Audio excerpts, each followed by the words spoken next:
It's been a very busy 48 hours of targeting across Ukraine, largely focused at Nikopol, Vinnytsia, but actually more broadly in a somewhat random pattern.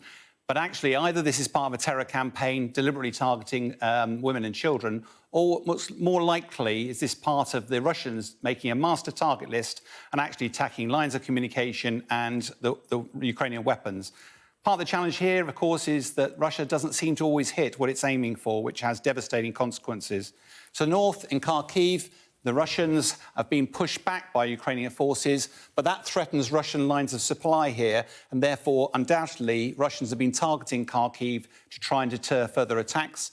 And likewise, once the battle for the Donbas is over, the battle for Odessa is likely to be next. Kherson is a key stepping stone for that, and on Kherson, the Ukrainians are mounting some pretty ferocious counterattacks, which has the added benefit of making Russia think whether it should leave its troops here or divert them down south. Over in the Donbas, there has been an operational pause in place for the last few days, allowing the Russians to get their troops and refurbished, refreshed and resupplied. But of course, that also provides opportunities for the Ukrainians to do exactly the same thing. And they've been digging in during the time. What next? We're fully expecting to see the Russian playbook, which is artillery, artillery, artillery. After that, they then move the troops in and consolidate. As a result, we expect to see Seversk and Bakhmut targeted first, and then move across towards Slavansk and Kramatorsk after that.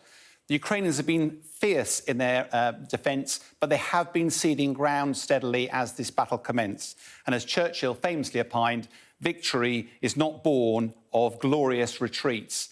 Ukraine has to find a way of turning the tide of this war, but they are buying time, and Western weapons could prove decisive.